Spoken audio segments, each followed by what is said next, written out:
It was something else, man. Monty Brown is outdoing media, and Wade Keller would interpret it in the torch as saying, "Oh, he's trying to get down his WWE speak."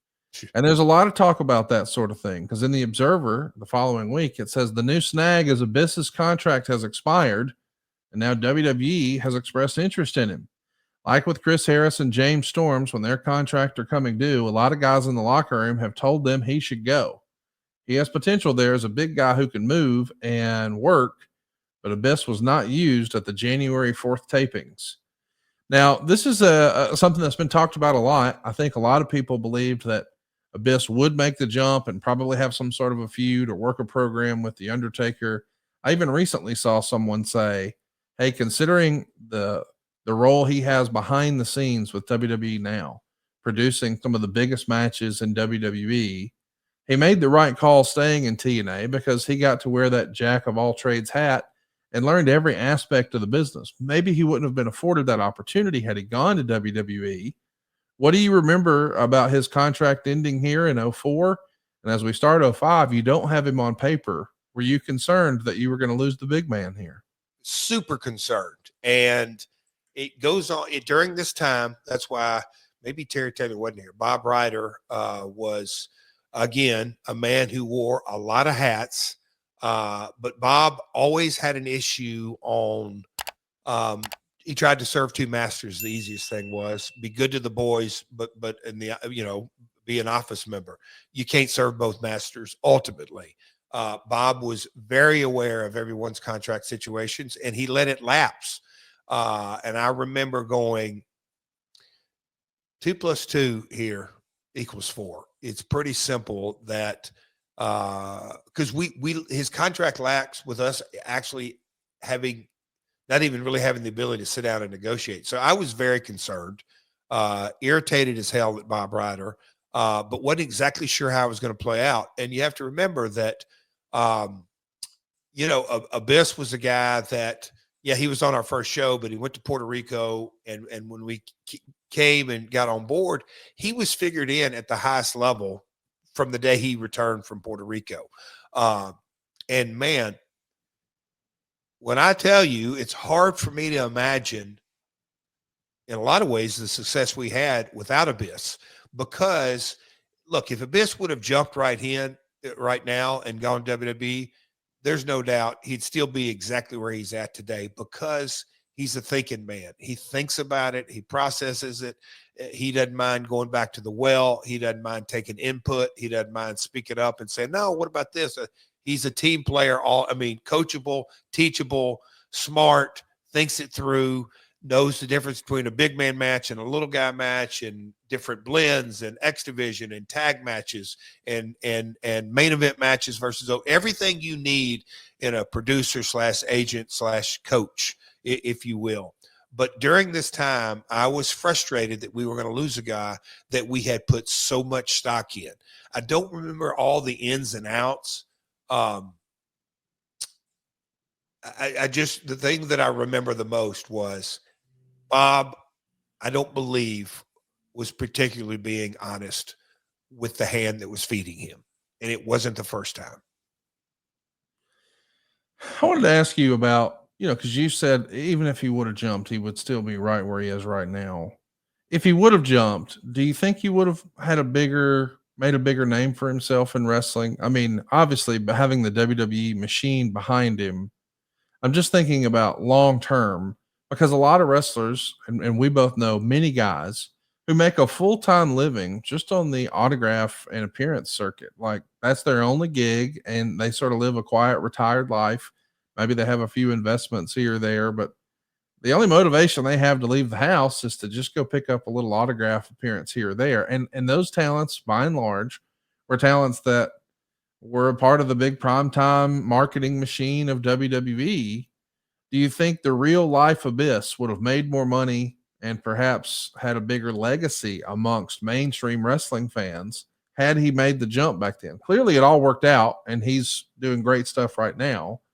But you said he would have wound up in the same spot, so I can't help but ask, did he make a mistake not going? And I probably told him something to this effect, that the way I saw, and me and Abyss we've laughed a shitload together. We've cried together. He's been with me in some dark moments. I can't say enough. We give him a hard time, but I really can't say enough good things about the guy.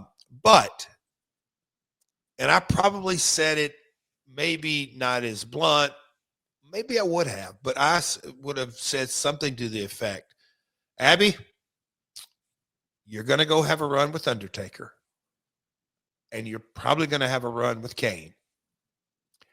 And if all goes according well, which I have no reason to believe, that you won't do fantastic business with both guys, then you're going to get a run with Cena.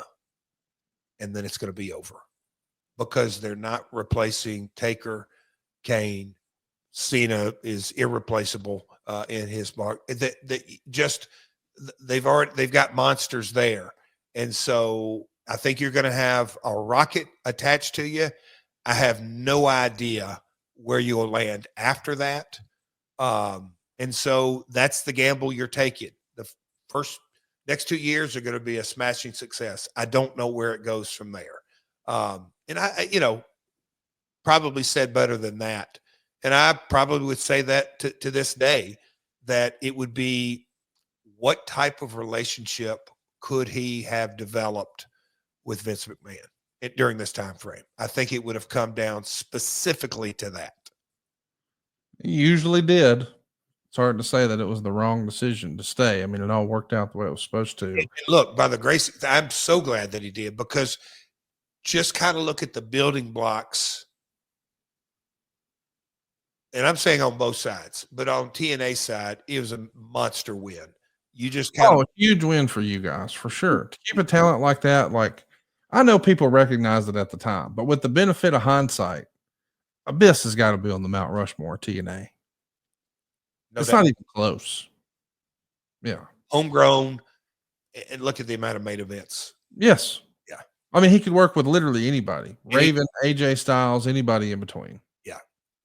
Hey, let's talk a little bit about the wrestling channel. It was over in the UK, and supposedly it's losing quite a bit of money on a weekly basis. And the TNA deal that you guys had, so you could have your program aired on the wrestling channel in the UK, is going to come to an end.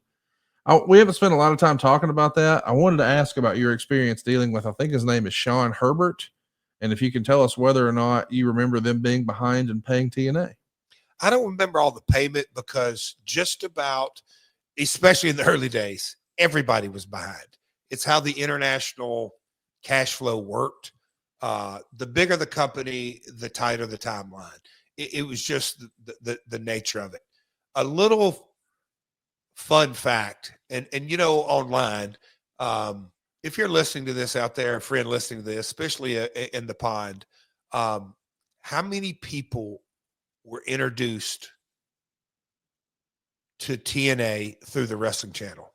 Our man Grado certainly was. There's others, but it was, and Will Ospreay tells a story the first time he saw, but I think by this time we were on Challenge TV. But when he saw AJ Styles for the first time, Will's like, that's what I want to do. That's what I can do. That's what I can be not just good at, but great at.